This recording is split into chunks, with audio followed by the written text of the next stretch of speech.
Imagine a cena do apito final na final da Liga dos Campeões da Europa. A imagem que domina as telas ao redor do mundo é de pura catarse, sabe? É sempre aquela loucura. Exato. É a chuva caindo na arquibancada, aquele grito ensurdecedor que estava preso na garganta de milhares de pessoas, jogadores caindo de joelhos no gramado chorando muito. E aquele sentimentalismo extremo, né? Aquela coisa quase irracional que toma conta de uma cidade inteira quando um time ganha. Pois é, o futebol é, fundamentalmente, um esporte definido pela emoção bruta e pelo caos. Acho que ninguém olha para essa cena de paixão visceral e pensa, tipo, nossa, que vitória magnífica da matemática aplicada. Definitivamente não. E é exatamente essa neblina de emoção que acaba escondendo o que realmente está acontecendo nos bastidores. Com certeza. Porque a paixão dita as regras na arquibancada. Claro, é ela que faz com que gigantes como o Real Madrid, o Manchester United, Bayern de Munique, a Juventus, arrastem multidões e vendam milhões de camisas. E encham os estádios todo fim de semana. Sim, mas a lealdade do torcedor não ganha campeonato sozinha, sabe? O que levanta a taça hoje em dia é algo muito mais frio e, bom, calculista. E é por isso que a nossa exploração de hoje é tão fascinante.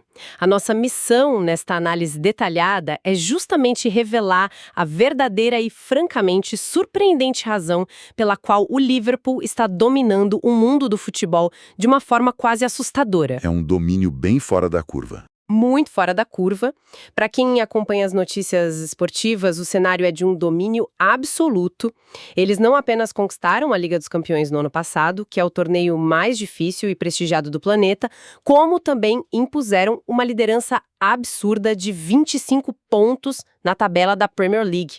E olha, uma margem de 25 pontos na liga mais rica e competitiva do mundo não é apenas uma boa fase. É tipo uma anomalia estatística mesmo. Caramba, 25 pontos é muita coisa. Muita coisa. É algo que desafia o senso comum e acaba expondo o grande paradoxo da nossa investigação de hoje.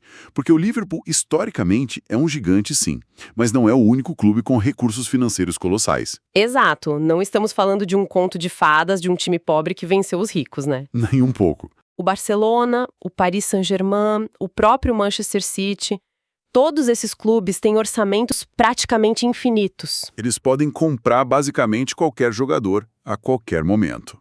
Então, qual é o ingrediente secreto? O que o Liverpool construiu que o dinheiro do petróleo ou os gigantes espanhóis não conseguiram replicar de jeito nenhum? E a grande pergunta. A resposta que vai guiar toda a nossa conversa hoje soa completamente alienígena para quem está acostumado com o cheiro da grama e o suor do vestiário. A resposta é a ciência de dados em seu estado mais puro. É uma ruptura completa com a tradição do esporte. O futebol está passando por uma transição brutal. Os clubes estão abandonando aquele folclore do vestiário, sabe? Aquela superstição e a intuição pura do treinador para abraçar modelos físicos, rastreamento algorítmico e análises preditivas. Uma complexidade de mercado financeiro, quase. Exatamente. Uma complexidade que rivaliza com Wall Street. Certo. Vamos destrinchar isso, então. Porque, para ser justa, a relação do esporte com as estatísticas não é exatamente uma novidade. Ah, não. As estatísticas sempre estiveram lá. Pois é. Historicamente, o futebol era muito simples. A única estatística que realmente importava era o placar. Quem marcava mais gols ganhava e fim de papo. Sim. Mas, ao longo das últimas décadas, as transmissões de TV e aquelas mesas redondas de domingo começaram a ser soterradas por números. Passamos por uma fase que a gente pode chamar de acúmulo de informações superficiais. Como assim superficiais?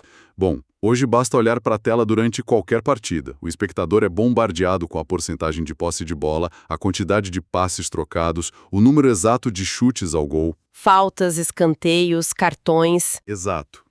O problema é que isso criou uma falsa sensação de controle.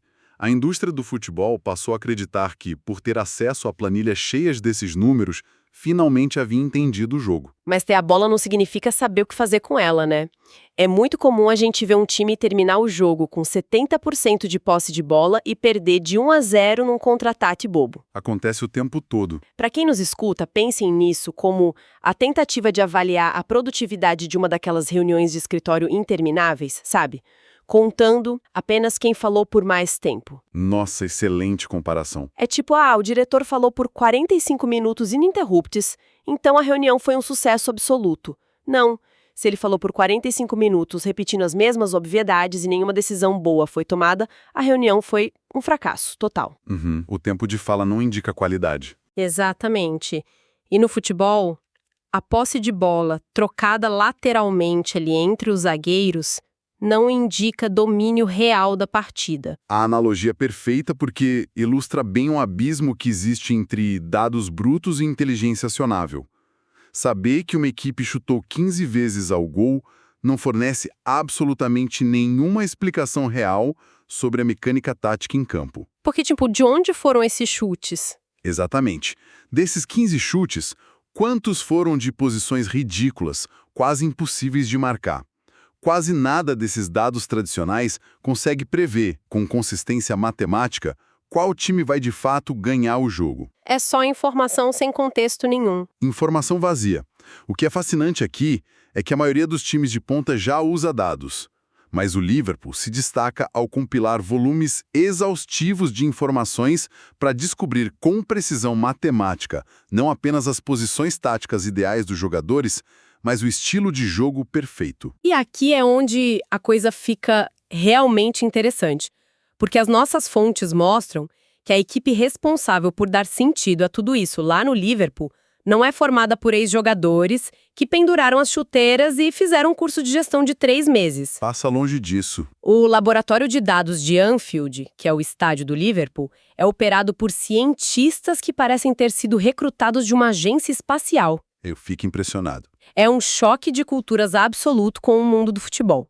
O perfil das mentes por trás dessa operação foge de qualquer padrão. Me conta mais sobre eles. Bom, o diretor da divisão de pesquisa do Fenway Sports Group, que é o consórcio dono do Liverpool, é um homem chamado Ian Graham, e ele não construiu a carreira dele nos gramados. Não mesmo. Ele possui um doutorado, um PhD, em física teórica pela Universidade de Cambridge. Caramba, física teórica. Sim, o trabalho da vida dele foi estudar o universo através de equações e agora ele avalia dados de jogadores, trajetórias de bola e ineficiências do mercado da bola. Estamos falando de alguém cuja formação envolve mecânica quântica e termodinâmica, e agora o cara está calculando se um lateral direito deve cruzar a bola rasteira ou pelo alto. Exatamente isso. É surreal. E a equipe não para nele, né? As fontes destacam também o Tim Woskett, que é um astrofísico. Um astrofísico trabalhando com futebol. E o Will Spearman, que traz um doutorado em filosofia. O que um filósofo faz na tática do time? Pois é. É um departamento que modela o esporte como se fosse um sistema físico de alta complexidade. Para eles, 22 homens correndo atrás de uma bola não é um joguinho de fim de semana, é um problema de física dinâmica cheio de variáveis em constante interação. Nossa! Onde o nosso olhar humano vê um passe bonito, eles veem uma equação de espaço, tempo e aceleração. Mas espera aí, eu preciso questionar a viabilidade disso no mundo real. Claro, manda. Porque o futebol é, historicamente, um ambiente super teimoso. É um universo de ex-atletas onde aquele cheiro do vestiário e a experiência empírica de quem já calçou a chuteira sempre mandaram em tudo. Sempre foi assim. Como que isso funciona na prática do dia a dia? Imagina a cena, um gerente de futebol tradicional reagindo a um astrofísico batendo na porta com um gráfico de dispersão para ditar qual deve ser a linha defensiva. A resistência interna deve ser colossal. A resistência não apenas deve ser colossal, ela é, na verdade, a principal razão pela qual outros times falham miseravelmente ao tentar copiar esse modelo. Então não é só ter os cientistas? Não, de forma alguma. Todo clube rico da Europa tem um departamento de dados hoje em dia. Mas o grande diferencial documentado nas nossas fontes sobre o Liverpool é a hierarquia que eles criaram. Eles construíram um sistema projetado especificamente para quebrar essa resistência. E como eles fazem isso? Através das pessoas certas nos lugares certos. O diretor esportivo deles, o Michael Edwards, atua como tradutor perfeito dessa história toda. Ele próprio é um ex-analista de dados. Ah, entendi. Então ele entende a matemática dos físicos e sabe exatamente como empacotar isso na linguagem do futebol para os jogadores e para a comissão técnica. O que impede que o trabalho brilhante dos cientistas simplesmente morra na gaveta de algum escritório administrativo. Exato. Mas e quem está lá no campo de treinamento todo santo dia debaixo de chuva? O técnico Jürgen Klopp é mundialmente famoso justamente por sua paixão, por abraçar os jogadores, por pedir aquele futebol intenso que ele chama de heavy metal. Sim, ele é pura emoção na beira do campo. Como é que um cara com esse perfil se encaixa nessa frieza toda dos números e dos astrofísicos? O que é fascinante aqui é a capacidade de adaptação do Klopp. Ele é a peça final e, honestamente, a mais importante dessa engrenagem. Ao contrário da velha guarda de treinadores que veem a ciência de dados como uma ameaça à sua própria autoridade, o Klopp aceita e abraça a ciência de forma estrutural. Ele compra a ideia totalmente. Totalmente. Ele entende que a matemática não substitui a paixão dos jogadores. Ela simplesmente direciona essa paixão para o lugar certo do campo. Que sacada genial. E ter um técnico com essa envergadura validando os modelos garante que os dados brutos, que são processados pelos astrofísicos lá no nível corporativo, sejam destilados e cheguem diretamente ao nível tático. Sem aquele atrito tradicional, né? Sem atrito nenhum. O que a física teórica sugere de manhã, o técnico aplica no treino da tarde. Todo clube respira o mesmo ar, do laboratório lá dos gênios até o banco de reservas. Perfeito. E isso nos leva à joia da coroa dessa nossa exploração de hoje.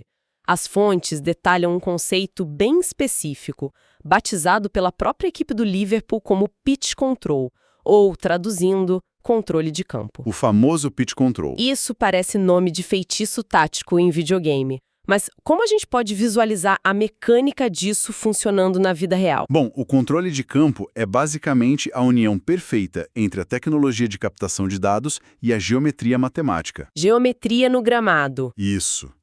Primeiro, a gente precisa entender o como isso é feito na prática. Não se trata mais de alguém sentado na arquibancada com uma prancheta anotando os passes. Aquela imagem clássica do olheiro, antigamente, né? Esquece isso.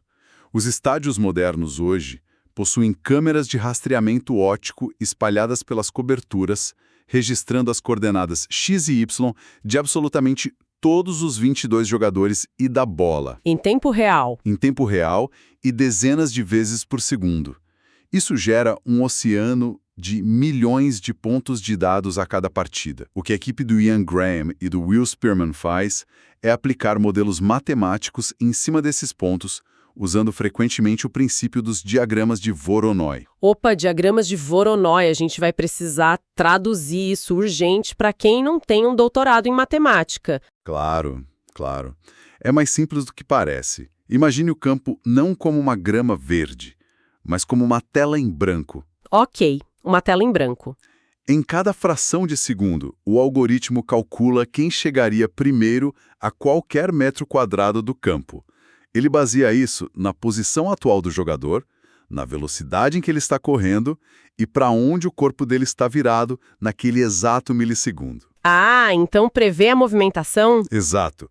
Se a bola for lançada para um espaço vazio ali na frente, quem chega antes? O jogador do Liverpool ou o adversário? Certo. O sistema pinta as áreas dominadas pelos jogadores do Liverpool de azul, e as áreas que são dominadas pelos adversários são pintadas de vermelho. É tipo um mapa de calor ultradinâmico. E isso tudo acontece em tempo real, enquanto os caras estão correndo loucamente. Exatamente. Para quem escuta a nossa análise hoje, acho que a melhor forma de visualizar é pensar naqueles aplicativos de GPS no trânsito. Boa analogia. O jogador que está com a bola nos pés é como se fosse o seu carro em movimento. O mapa na tela está constantemente, segundo a segundo, recalculando a rota para fugir do congestionamento. Os adversários em campo são o trânsito pesado, criando essas zonas vermelhas de perigo que você não quer entrar. As ruas engarrafadas. Isso. E o GPS algorítmico do controle de campo está lá processando milhões de variáveis para indicar exatamente qual é a rua livre, a zona azul, o caminho mais desimpedido para fazer a jogada progredir. A metáfora do GPS é extremamente precisa. O espaço no futebol moderno é o recurso mais valioso que existe. E esse modelo matemático revela onde o espaço vai estar antes mesmo dele aparecer a olho nu para o torcedor. É como prever o futuro por frações de segundo. Sim, mas a genialidade do Liverpool dá um passo além disso. Porque não basta só saber que uma zona azul está livre lá no lado esquerdo do campo. Não adianta ter o espaço se ele não leva a lugar nenhum. Exatamente. A verdadeira questão que eles respondem é: vale a pena mandar a bola para lá? E é aqui que entra a tal da métrica suprema citada nas nossas fontes, que é a probabilidade de gol. Probabilidade de gol. O sistema deles converte esse espaço livre, essa zona azul, em um número que reflete a chance real e matemática daquela posse de bola terminar no fundo da rede. E aqui entra um dado das fontes que, olha, quase me fez cair da cadeira quando eu li. Qual deles? Eles detalham que durante uma análise de jogada lá do Liverpool, o sistema pode calcular que, num passe específico para uma determinada zona azul, a probabilidade de um gol ser marcado nos próximos 15 segundos é de 0,3%. 1,3%. Exato. Mas espera aí, isso levanta uma dúvida enorme para mim. 1,3% de chance de gol parece absolutamente nada. É bem pouco mesmo. É uma margem estatística tão minúscula que beira o irrelevante se a gente pensar em uma única jogada. Como é que uma equipe técnica toma decisões táticas que custam, sei lá, milhões de euros baseada numa probabilidade tão microscópica? É a pergunta fundamental de tudo isso. E a resposta está na lei dos grandes números e numa coisa chamada redução de variância. De fato, se você pegar um lance isolado, 1,3% é minúsculo, é quase zero. Pois é. Mas o futebol não é um lance isolado. Uma temporada inteira da Premier League tem 38 jogos. São milhares e milhares de minutos e dezenas de milhares de posses de bola ao longo de um ano. O volume faz a diferença. O segredo não é buscar uma jogada mágica com 50% de chance de gol logo de cara. Porque, sendo bem realista, o adversário nunca vai permitir um espaço desse tamanho. Ninguém vai abrir a defesa e falar, entra aí. Exato. O objetivo real do controle de campo é treinar o cérebro dos jogadores para que, sob pressão extrema, eles tomem a decisão que oferece 1,3% de chance, ao invés daquela decisão instintiva que o jogador comum tomaria e que oferecia apenas 0,4%. Nossa, então a vantagem se constrói puramente no acúmulo infinito dessas microdecisões? Precisamente. Multiplique essa pequena vantagem probabilística por 1000 passes ao longo de um mês de campeonato. O futebol que todo mundo celebra por ser tão imprevisível e caótico está sendo fatiado, dissecado e reconstruído em probabilidades infinitesimais. É chocante pensar nisso. Um gol, sob essa ótica da ciência de dados, deixa de ser um momento de mágica repentina. Ele passa a ser o resultado quase inevitável de uma cascata de decisões táticas corretas, onde o time progressivamente empurrou a probabilidade de 1,3% para 3%, depois para 8%, até o momento final da finalização ali, cara a cara com o goleiro. É literalmente engenharia reversa do que a gente costumava chamar de milagre esportivo. Exato. O milagre agora é calculado. Então, o que tudo isso significa no fim das contas?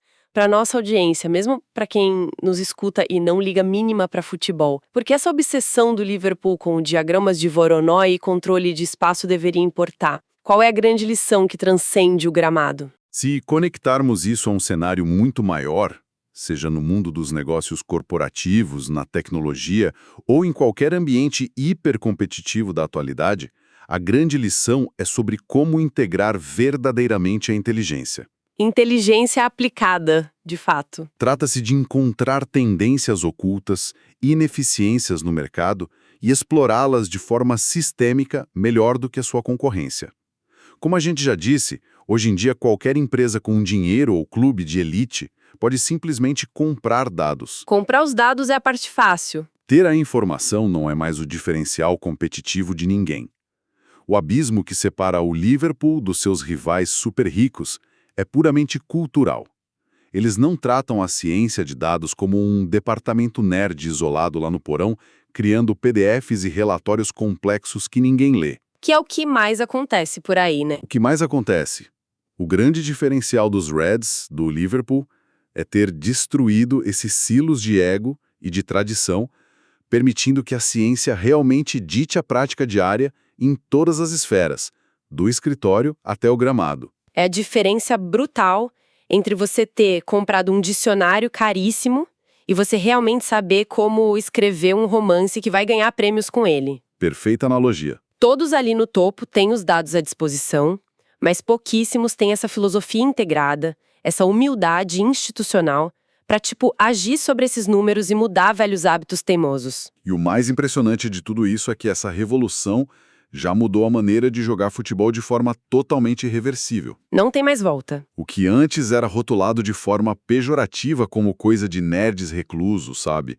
Esse processamento de dados massivo que o pessoal lá fora chama de number crunching. Uhum. Isso agora não é só aceitável, é a força motriz da elite. É o padrão de ouro. A tecnologia vai ser cada vez mais vital nos esportes. Estamos deixando para trás aquela era romântica, onde o talento puro e a intuição heróica do treinador eram os únicos pilares do sucesso. Ficou para a história. Agora a gente habita um ecossistema esportivo onde o rastreamento óptico e a análise preditiva são as ferramentas que garantem os investimentos multibilionários. Quem não se adaptar a essa realidade matemática vai simplesmente ficar pelo caminho. Por mais dinheiro que tenha no banco, né? Se não souber usar, não adianta. Não adianta nada. Olha, é uma jornada e tanto a que a gente percorreu hoje na nossa investigação. Com certeza. A gente começou a nossa análise olhando para a casca do esporte, arquibancadas lotadas, chuva caindo, barulho ensurdecedor, os torcedores guiados por sentimentos viscerais, chorando e gritando a cada lance perigoso. A emoção pura. E camada por camada, a gente desceu até o núcleo de como a vitória é de fato fabricada na era moderna.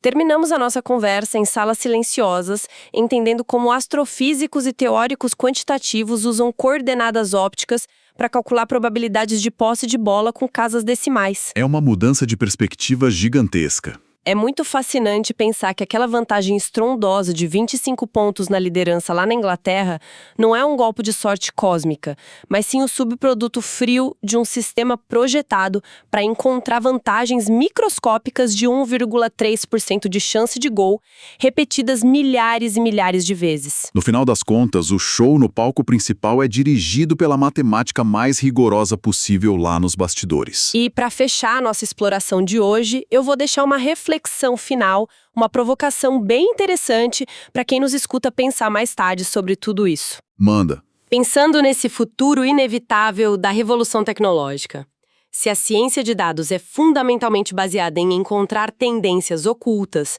e explorar ineficiências matemáticas na forma como o adversário joga, o que acontece no dia em que absolutamente todos os times em campo tiverem supercomputadores rodando modelos perfeitos de controle de campo? É uma excelente pergunta. Pois é.